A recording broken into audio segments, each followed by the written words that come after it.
Hello, I am Alex, and this is Accounting 201,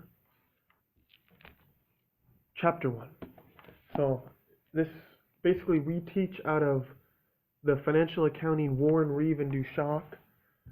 We're on the 13th edition. This is the 12th edition, but still the same material, just different problem numbers and names. Okay, so Chapter 1. This is probably one of the most important chapters you can use. So, Introduction to Accounting and Business. A lot of people have trouble with accounting, and it's the best way to do it is to bite off a little bit at a time. It'll slowly absorb. So, first we'll start off with this little opening paragraph. When two teams pair up for a football game, there's often a lot of noise. The band plays, the fans cheer, and fireworks light up the scoreboard. Obviously, the fans are committed and care about the outcome of the game. Just like the fans at a football game, the owners of a business want their business to win against the competitors in the marketplace. Why having your football team win can be a source of pride.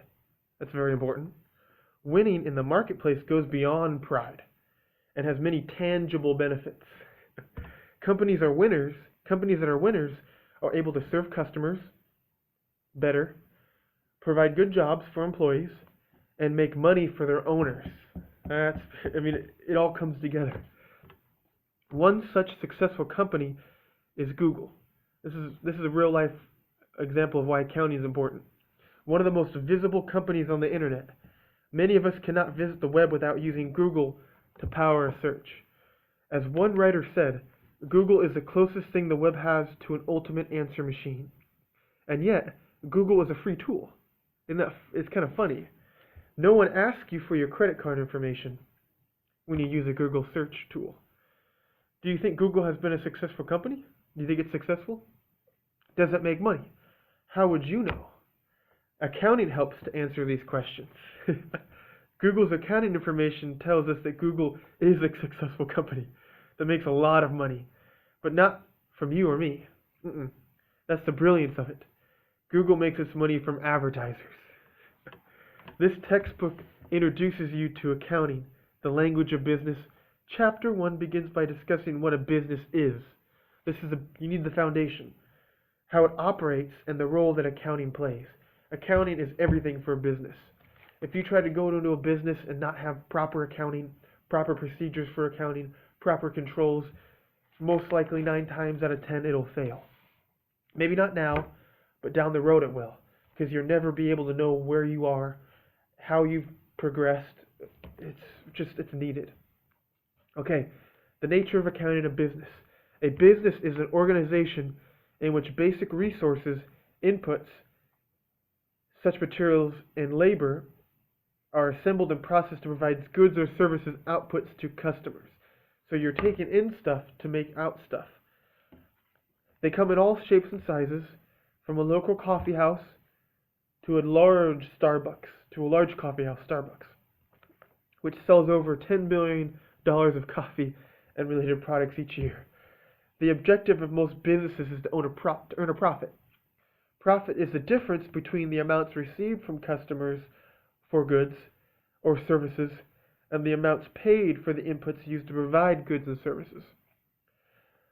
This text focuses on earning a profit. But many of the same concepts, a lot of accounting though, can also be applied to non-profit organizations. And we'll get into that. This is just Chapter 1, 201 accounting. And I'm just starting from the beginning. So we'll get into hospitals, churches, government agencies. They're all non-for-profit. They use fund basis. There's 3 types of businesses that operate for profit: service, merchandising, and manufacturing. An example of a service business that they sell services rather than products would be Delta Airlines, transportation service, and the Walt Disney Company, entertainment service. Merchandising businesses sell products they purchase from other businesses to customers. Walmart, general merchandise, Amazon.com, internet, books, music, and videos. You see how different businesses have different things they're selling? And then you can't forget manufacturing businesses. They change basic inputs into products that are sold to customers. Ford Motor Company, cars, trucks, vans. Dell Incorporated, personal computers. Okay, so the role of accounting in business. Accounting provides information for managers for operating the business, but they also provide information in assessing the economic performance and condition of the business. Thus, accounting can be identified as information system that provides reports to users about the economic activities and condition of a business. You may think of accounting as the language of business. It's not really that math intensive as much as you have to know what this means and what that means. It's a language. It's like learning Spanish. Comprende? Me gusta español. So language, it's learning a new language, which is a useful language because then you'll be able to understand what's really going on. Business financial information is communicated to users. That's what the basic is. This is what it boils down to. So to provide information to users, you have to identify the users, access users' informational needs, design the accounting information system to meet users' needs, so what they need to know, record economic data about a business activity and events, and then prepare the reports for the user so they know what's going on. As you can see, there's a great little illustration here. It's a circle. Quite brilliant. So internal users would be managers and employees. That'd be managerial accounting. That is also can be called cost accounting. We'll do that later. The objective of managerial accounting is to help for decision needs for managers and employees. Managerial accountants are also called private accountants. A great field of work. But the area that we're mainly focused on right now is external users, so financial accounting. Financial accounting is going to basically give information that's useful for banks, creditors, and the government. Investors as well, people who care about how the business is doing. Another thing about accounting is ethics. Ethics are moral principles, and we'll get more into ethics too when we get into the auditing section. We have a whole book on auditing we'll go over. Ethics are moral principles that guide the conduct of individuals. Unfortunately, business managers and accountants sometimes behave in an unethical manner. I'll show you some great accounting and business frauds. The one you might know most of is Enron. Fraudulently inflated its financial results. It was capitalizing expenses and saying they were assets. It was just kooky. Result in bankruptcy. Senior executives criminally convicted. Over $60 billion in stock market losses. So a lot of people lost their whole life's earnings. Bad fiasco. And another one that they recovered from, Xerox Corporation recognized $3 billion in revenue prior to when it should have been realized. So you have to recognize revenue when it's a matching concept, when it's legally recognizable. You can't just say, oh, we're going to recognize the revenue 3 years down the road. No, it has to be now. But don't worry, they paid their penance. They got $10 million in fines from the SEC, Security Exchange Commission, and 6 executives forced to pay $22 million. So hope they had some money put away. Rainy day fund. So let's see, business fraud. These ethical violations led to fines, firings, and lawsuits. In some cases, managers were criminally prosecuted, convicted, and sent to prison. So you can do it. It's possible. Failure of individual character. An ethical manager and accountant is honest and fair. However, managers and accountants often face pressures from supervisors to meet company and investor expectations. So like, we need higher revenue. The critics said we should have $4 billion in revenue. We only had $3 billion. Can you fudge them a little bit and say we had $4 billion just for the heck of it? No. Don't do it, because if you do it that one time, guess what you're going to have to do next time? Inflate it again. And then inflate it again, because no one's ever going to be satisfied. People can forecast how good you're going to do all you want. You don't ever have to live up to it. Just do what you can do. Another reason is the greed and culture of ethical indifference. By their behavior, senior managers set the company culture. So if the company is saying, "Oh, let's be greedy, let's be selfish," guess what? The employees are going to do the same, and it's going to trickle down, and the company is going to just be a shell of a company. You have to set the tempo from the very top. As a result, though, as you can see, if you don't do accounting right, and you're going to play dirty, it's going to catch up in the end. So try to be as close to the honest as you can be. You might make a mistake here or there, but get close to the right way. Okay, there's lots of opportunities for accountants. Numerous for students majoring in accounting. Currently, the demand for accountants exceed the number of new graduates entering the job market. There's more jobs than there are people to fill them. This is partly due to more regulation of business caused by accounting and business fraud. So because of all these frauds and bad business decisions, we need accountants to help regulate and keep things on track. So there's different jobs for accounting. There's private accounting, accountant that works for a business. There's certified public accounting, who they can work for a firm and then externally audit or do tax services on a fee basis. CPAs generally start off a little bit higher salary, but eventually, no matter where you work, it'll balance out. Accounting tends to be, no matter what position you have, it'll all make a good amount of money. For example, in private accounting, a bookkeeper will start off at $36,000 a year. Internal auditors start off at $48,250 a year. Cost accountants, one of my favorites, $43,750 a year. And on the public accounting side, CPAs, at local firms you'll make $45,000 a year. At national firms you make $54,000 a year. So, as an accountant, you can basically top out around $40,000, $50,000, $60,000 a year. So you'll start maybe about 30, but you'll end at 60. So you'll be making good money, and it's job security. This is something you can do to the day you die. You can be 70 and still doing this. It's not backbreaking labor. Yes, and people always will need you. You might even switch jobs, because one job might say, "Hey, we need your skills over here, because we'll pay you more." The sky's the limit. And you can be auditor, payroll clerk, budget analysis. I'm actually just got hired on for the school, the budget committee. I get to help approve budgets for the clubs at the SPSCC, South Puget Sound Community College, so it's quite fun. You got to have a budget. One thing you're going to learn. Okay, generally accepted accounting principles. GAAP. These are the accounting principles that you'll learn in the chapter that you need to follow. Who makes them? The FASB, Financial Accounting Standards Board. They make the rules and they interpret the rules. Bada bing, bada boom. You got the executive branch, judicial, and legislative all wrapped in one.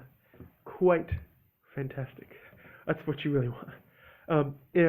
We do have the Securities and Exchange Commission, who regulate public companies. So publicly traded stock is a lot more regulated than privately traded. It's a whole new world. You have to have financial statements prepared every quarter, open book, a lot more regulated, which it should be, because if a lot more people are using it, it should have a lot more restrictions. International Accounting Standards Board. Sorry, my children gave me a cold. They give me all sorts of different things. International Accounting Standards Board.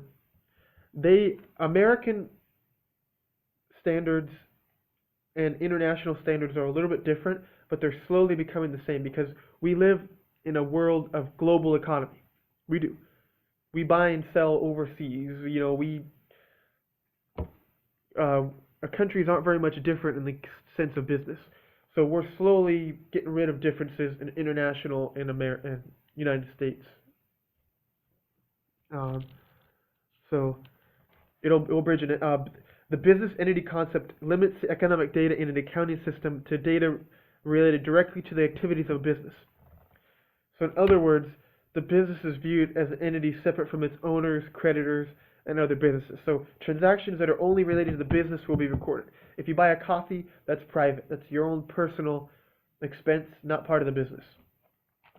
There's many different forms of ownership, which we'll get over in the future. We'll get to the cost concept. The cost concept is transactions are recorded at cost or purchase price. You don't care what Jim bought it for. You care what you bought it from Jim for. So if you bought land from somebody for $100,000 and they bought it for $200,000 from John, you're only going to record it for the $100,000.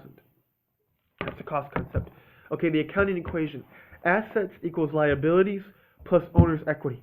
That'll always be from here on forever. So assets are cash, land, buildings, equipment. The rights to claim these assets are divided into the rights of creditors and the rights of owners. The creditors are liabilities. The owners are called equity. As you can see, it's the accounting equation. Liabilities equals assets equals liabilities plus owner's equity. Okay, business transactions. Paying a monthly telephone bill of $168 affects a business's financial condition because it now has less cash on hand. Such an economic event is a business transaction. I'll give you a couple examples. Chris Clark deposited $25,000 in a bank account in the name of Net Solutions. So you debit assets for $25,000 and you'd credit Chris Clark Capital for $25,000. Assets go up, equity goes up. Paid $20,000 for purchase of land as a future building site. Cash goes down $20,000. Credit cash. Debit land for $20,000. You exchanged one asset for another. Net Solutions purchased supplies for $1,350 and agreed to pay the supplier in the future. So you got your supplies right now. Debit supplies $1,350. You credit accounts payable for $1,350. So you get a liability, but you get an asset. Many, and we'll go over more and more examples later. I just want to get to the financial statements. The income statement shows revenues and expenses for a specific time, a month or a year. It uses a matching concept. So what you earn in 1 month is going to be compared against what you lost or what you spent. That'll be always. So you can't mix revenues from a different month to month to month. It has to be month to month is the same month. Cutoff. The first day of the month to the 31st. That's it. Net income. You have a net income. If revenues are over expenses, you had an income. If expenses are over revenue, you have a net loss. Very important to know. You have a statement of owner's equity, which shows the changes in the owner's equity for a period of time. So the three types of transactions which would affect that is investments by the owner, withdrawals from the owner, and income or loss for the month. The balance sheet shows assets plus liabilities plus owner's equity. So on the balance sheet, you're going to have assets equals liabilities plus owner's equity. If they don't balance, there's a mistake. Got to go back and check out what you have. And the final statement, well, we'll get into these more in depth as we go, is the statement of cash flows. These show how much money you have at the beginning versus the end and where that money went and what it went into. As you can see, accounting is a very, very useful subject. And I hope more of you will take accounting classes in the future. Come to SPSCC, take accounting. I can help you in the lab. We have a great program. We'll help you with homework. Sometimes the problems are confusing because of language. It's all story problems. But if I can explain it to you and help you understand a little bit, that's wonderful. Ask any comments. Post any comments. Any questions. I can help answer them. Don't feel overwhelmed. This is just the beginning. So feel free to ask, and I can help answer. I can just answer out of the book.